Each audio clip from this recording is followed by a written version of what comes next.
Mi invitado dice, es el tiempo exacto de revocar el derecho legal del enemigo en las finanzas. ¿Tú qué dices? Enseguida. Sid Roth ha pasado más de 35 años investigando el mundo extraño de lo sobrenatural. Robert Henderson, él ha enseñado sobre las cortes del cielo, que es una asombrosa revelación que ya ha respondido oraciones por más de una década. Para aquellos que no han oído antes de ello, ¿puedes explicar brevemente qué son las cortes del cielo? Las cortes del cielo son una dimensión espiritual a la que por fe entramos. Y por fe tomamos la palabra de Dios y entramos a esa esfera. La mejor forma de explicarlo es, Jesús, cuando enseñó oración, lo puso en 3 rondas: acercarse a Dios como Padre, amigo y juez. Muchos sabemos lo que es ir con Él como Padre, sabemos cómo es acercarse a Él como amigos, porque es nuestro amigo. Pero en el libro de Lucas, capítulo 18, en verdad Él dice que podemos venir ante Él en su sistema judicial, porque Jesús habló sobre una mujer que fue ante un juez injusto y debido a la presentación persistente de su caso, tuvo un veredicto. Y el asunto es que si esta mujer obtuvo un veredicto de un juez injusto, el punto de Jesús era ¿cuánto más podemos ir ante Dios, el juez de todo, y que emita veredictos a nuestro favor? Lo que encontraste fue que el enemigo tiene derecho legal contra nosotros por nuestros ancestros o nuestros días actuales en la vida. Y mientras el enemigo tenga este derecho legal, es como si el cielo se cerrara. De hecho, la palabra adversario es antídicos, y ante significa en vez o en contra. Dico significa derechos, pero junto en realidad significa quien trae una demanda judicial. Y el propósito del diablo como antídicos, pues en 1 de Pedro 5:8 dice que eso es, el poder del diablo como el antídicos es negar lo que es nuestro por derecho. El nuevo pacto que tenemos en Cristo Jesús nos promete toda clase de bendiciones que no vivimos porque hay un caso contra nosotros en el mundo espiritual. Ahora, ¿cómo rayos brincaste de todas estas maravillosas áreas a las finanzas? Bueno, porque las finanzas es un área en que Dios quiere bendecirnos. La Biblia nos dice que tenemos bendiciones de sanidad, bendiciones en la vida familiar, bendiciones en la vida personal, pero financieramente, seguido las personas no llegan a prosperar, y la razón por la cual el enemigo no quiere que prosperemos es porque Dios nos usa para ayudar a financiar los propósitos del reino de Dios en la tierra. Y el enemigo construye casos contra nosotros para alejarnos de la bendición financiera que Dios nos guarda. Y hay un avivamiento tal viniendo al mundo porque se llama la gloria global. Y adivina qué, cubrirá las finanzas. Absolutamente. Y bueno, estamos en un estudio que requiere de finanzas, porque para alcanzar al mundo requieres finanzas. Y lo que pasa, y pasa seguido, es que el enemigo o su plan malvado logra que las finanzas propaguen sus propósitos, pero Dios dice, necesito personas que ayuden financieramente mis propósitos en la tierra, porque Dios no aventará dinero del cielo. Debe tener vasijas para canalizarlo hacia la tierra, y el enemigo sabe eso, y él busca derecho legal para negarnos el derecho a funcionar en esa área. Entonces,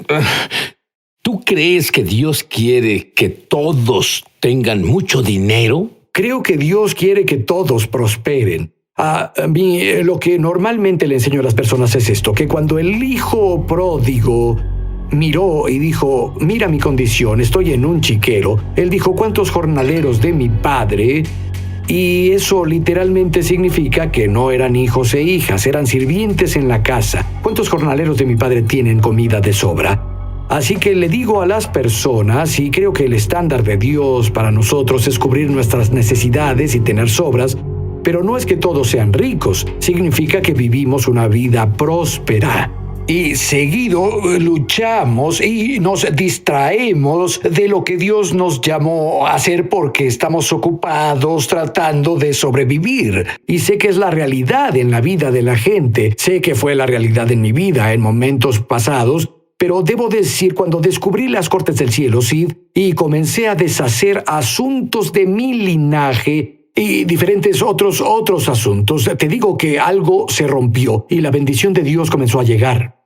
Yo creo que Dios hará que muchos creyentes prosperen, creo que el diablo está nervioso porque todo ese dinero va a la expansión del reino. En realidad oí al Señor decirme, dijo, comerás grosor y beberás de lo dulce y enviarás porciones para quien no tiene nada. Esto sale de Nehemías 8, versículo 10.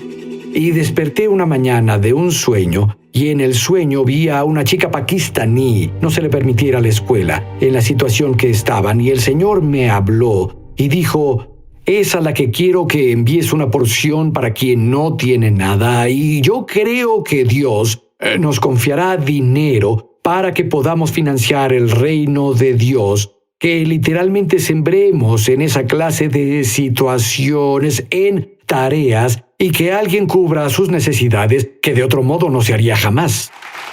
¿Cómo manejas esto? La Biblia dice claramente, Jesús se volvió pobre. Sí, no creo que eso hable de su estatus económico, tanto como hablar de lo que hizo en la cruz.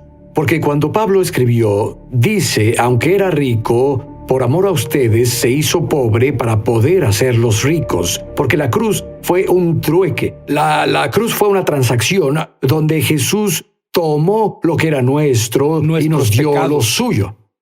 Otra cosa que señalas, y voy a decirte, algunas de las cosas que encontrarás en este show, nunca las oíste antes. Deuteronomio 8:18. ¿Oíste eso antes tal vez? Él te da el poder de hacer riquezas. Lo han malentendido totalmente. Explícalo. Bueno, él dice, te da poder para hacer las riquezas a fin de confirmar el pacto que juró a tus padres. Y hay otras cosas aquí, pero lo primero que es muy claro es que Él no nos da riqueza, Él nos da el poder para crear riqueza. En otras palabras, ideas, entendimiento creativo, favores, conexiones que vienen porque la bendición de Dios está sobre nosotros, pues somos el pueblo del pacto. Y la Biblia dice, Él te da poder para hacerlas. Esa palabra, hacer, literalmente podemos tener la idea de concebir algo, y la forma en que la riqueza viene es que Dios deje una idea en tu espíritu. Pero bueno, muchos siempre pensamos, y tal vez pase una vez en un trillón de años, que vayamos al buzón y haya un cheque de $10,000 ahí. Esa no es la norma, esa es la excepción. Eso es correcto, porque la forma en que Dios lleva la riqueza a tus manos y hacernos prosperar es impartiéndonos el poder de hacer riqueza, la bendición de Dios sobre nosotros. Creo que es un resultado por ser personas de su pacto. Y entonces, de nuevo, cuando Jesús murió en la cruz, Él trató con el pecado, trató con la enfermedad, trató con el espíritu de pobreza que quiere controlarnos, y eso le digo a las personas, que quiere determinar nuestro futuro en vez de lo que Dios dice. ¿Qué dice la Biblia sobre la transferencia de riqueza del fin de los tiempos? Bueno, claramente en las Escrituras la Biblia promete que al pecador da el trabajo de recoger para darlo al que agrada a Dios.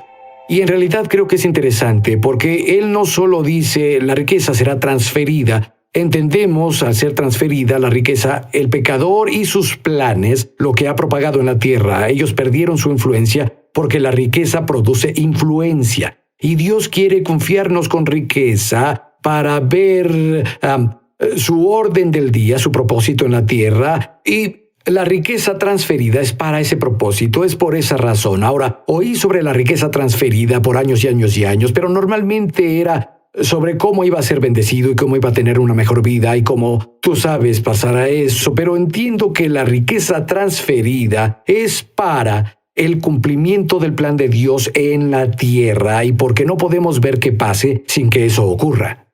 Y hay algo que tú haces y que quienes nos ven pueden hacer, que hizo la diferencia en el mundo, y la revelación que tienes, que nos permite alcanzar la riqueza transferida, y lo has hecho por muchos años. Se llama orar en lenguas. Sí, absolutamente. Oro en lenguas, lo mencionaste el otro día. En realidad oro en lenguas mucho. Cuando estoy en mi tiempo de orar, la mitad de mi tiempo lo paso orando en el Espíritu, porque abre tu corazón en lenguas, abre tu entendimiento natural. Por eso el apóstol Pablo dijo, oro en el Espíritu, oro en mi entendimiento. Y el orden es muy importante aquí. Canto en el Espíritu, canto en mi entendimiento. Porque funcionar en la esfera espiritual en verdad abre la esfera del entendimiento, que es de donde vienen las revelaciones, de ahí vienen las ideas. El poder para hacer riqueza puede impartirse. Mi hijo viaja conmigo en aviones a veces, y él le dijo a su madre una vez, él le dijo, papá está hablando solo.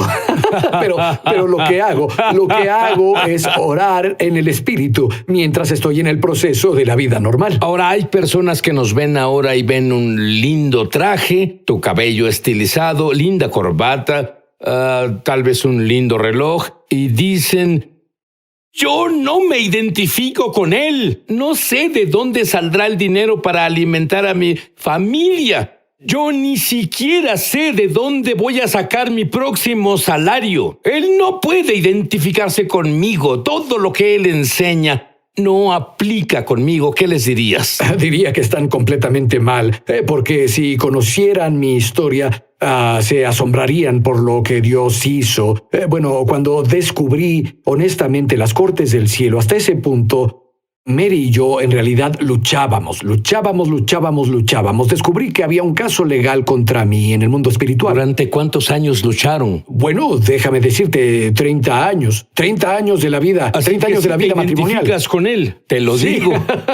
30 años de vida matrimonial. Y cuando descubrí las cortes del cielo y comencé a practicar esos principios y busqué deshacer el derecho legal que el enemigo clama. Y esa es la clave. Son legales. Y ¿no dice la Biblia que el diablo es un acusador? Está ahí acusándote por los derechos legales. Algunos los conocen, algunos no los conocen. Pero ¿qué pasa cuando esos derechos son removidos? Bueno, en la esfera de la que hablamos, la bendición y prosperidad vienen. Vamos, sí, me asombré del todo. Estaba absolutamente asombrado con las ideas que usé y no funcionaron, pero ahora funcionaban. Los conceptos y los principios. Ha sido una cosa asombrosa, donde de pronto las cosas comenzaron a prosperar. Pienso en Pedro. Cuando Pedro pescó toda la noche y no atrapó nada, Jesús dijo, ve a lo profundo y suelta tu red. Y a la orden del Señor lo hizo renuente, lo hizo y pescó una gran cantidad. Y le digo a las personas, escuchen, no sobreespiritualicen esto. ¿Qué significaban los peces para Pedro? No significaban almas, significaban dinero. Significaban para Pedro el tener dinero caído de arriba. Ahora, porque algo cambió de la noche a la siguiente mañana. Un cambio completo porque oyó la palabra del Señor y caminó con ella. Y lo que tú dices es que muchos cristianos tienen espíritu de pobreza. ¿Qué es un espíritu de pobreza? Pues un espíritu de pobreza es una forma de pensar, puede ser una mentalidad, pero creo que más que nada es algo que el diablo usa, es una maldición que él usa para en realidad limitar el resultado que vemos de nuestra labor. La pobreza no es una situación económica, es una entidad espiritual, pero el escritor de Proverbios dice, entonces tu pobreza te asaltará como un bandido, la escasez te atacará como un ladrón armado y maleante. Así que tienes que romper el acuerdo con esa entidad espiritual. Si fuera solo una condición, entonces cambiarías algunas cosas que haces en lo natural, pero no solo es una condición, en realidad es un ser espiritual con quien debemos romper acuerdos. Bueno, tienes muchas gemas, no tenemos tiempo para cubrirlas todas, pero todo está en el libro. Cuando regrese, Robert reprenderá al espíritu de la pobreza de tu vida y orará porque entres en la gloria, la esfera de los milagros. Robert, tú enseñas que el dinero tiene una voz. ¿A qué te refieres? Bueno, en Hebreos capítulo 7, versículo 8, la Biblia dice que habla de Jesús como nuestro Melquisedec, sumo sacerdote. Ahí él recibe el diezmo, y cuando brindo mi diezmo, él lo recibe. Y dice, se da testimonio de que él vive. La palabra testimonio literalmente significa dar un testimonio judicial. Y mi testimonio judicial, desde mi diezmo, en realidad me conecta a su vida presente. La oración que él dice a mi favor justo ahora. Y cada vez que brindo mi diezmo, imparto un testimonio judicial en el cielo que dice, creo que él vive. Tú vas de una revelación a otra. pero luego en realidad son remarcadas cuando dices historias reales del diezmo y cómo abrió acceso a todo lo milagroso. Dime sobre el pequeño niño que murió y daré un prefacio diciendo, cada vez que él comparte esta historia, la presencia de Dios manifestada viene y yo espero que la presencia de Dios vaya justo a tu hogar o donde nos estés viendo. Adelante. Sí, hay un pastor mexicano que estaba en el interior de México, en un lugar desértico. Él hacía reuniones de campamento y él llevó a un orador americano. Y cuando hacen esas reuniones de campamento, cavan unos hoyos profundos y cubiertos con plástico como tanques bautismales. Así cuando las personas eran salvadas y nacían de nuevo, las bautizaba. Llevaban con las reuniones de campamento, yo creo que un tiempo, pero creo que fue en la reunión matutina y el pastor en realidad traducía para el evangelista americano que le hablaba a las personas que estaban ahí. El pequeño hijo de 2 años del pastor se alejó de quien se suponía debía cuidarlo y se cayó en el pozo bautismal. La piscina, y estaba llena de agua y se ahogó y estuvo ahí por un largo rato antes de que lo encontraran. Y cuando lo encontraron, debido al calor del sol, su cuerpo se inflamó y estaba muerto porque se ahogó. Por supuesto, ellos entraron y rompieron la reunión, le dijeron al pastor, dijeron, debe venir. Entonces él fue y tomó a su hijo y entró en una choza. Y dicen que había una choza ahí. Y podías ver entre las grietas hacia el cuarto. Y entró en su choza y se sentó en la cama y cargaba a su pequeño, y él clamaba a Dios en español. El orador americano que estaba ahí no hablaba español y estaba pegado a la choza viendo por las ranuras. Y le dijo a uno de los mexicanos que estaba ahí, le dijo, ¿qué dice? ¿Qué dice?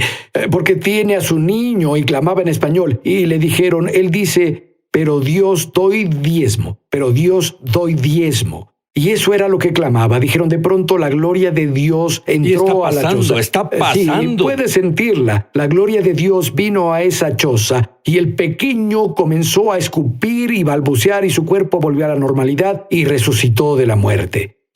Porque el pastor tenía derecho a lo milagroso basado en su obediencia al diezmar.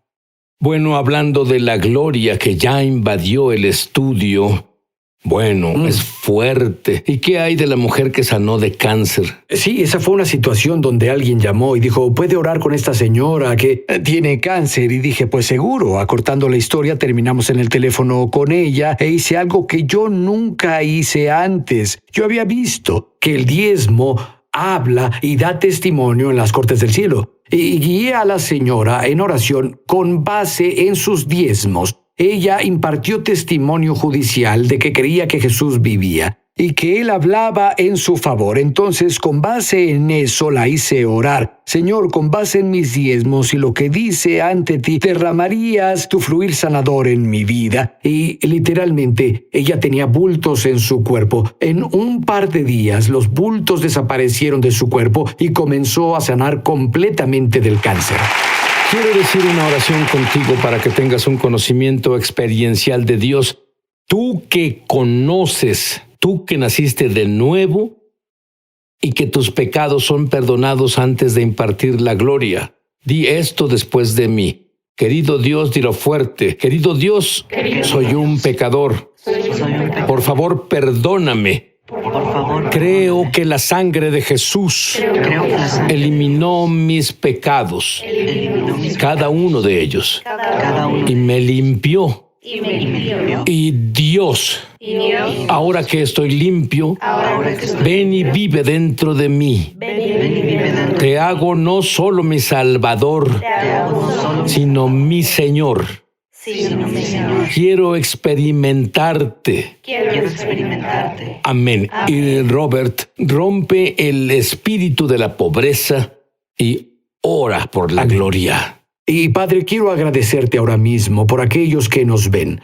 Y Señor, quiero decretar y declarar, incluso desde esta autoridad que me diste en las cortes del cielo, que todo derecho legal con base en la sangre de Cristo se rompe en tu pueblo, que el enemigo reclamaba para afligir con espíritu de pobreza y ganancias diminutas por su labor. Señor, decreto justo ahora la pobreza, tú la destruyes, sus derechos son revocados con base en lo que Jesús hizo por nosotros en la cruz, que se volvió pobre para que podamos prosperar, e incluso las Escrituras dicen ser rico. Así que imparto eso a tu pueblo y digo, Señor, deja que la prosperidad venga ahora. Señor, incluso veo puertas abrirse, puertas viniendo ahora con nuevas oportunidades para las personas a las que no se les permitió antes. Esas puertas están abiertas ahora, se abren justo ahora para tu pueblo,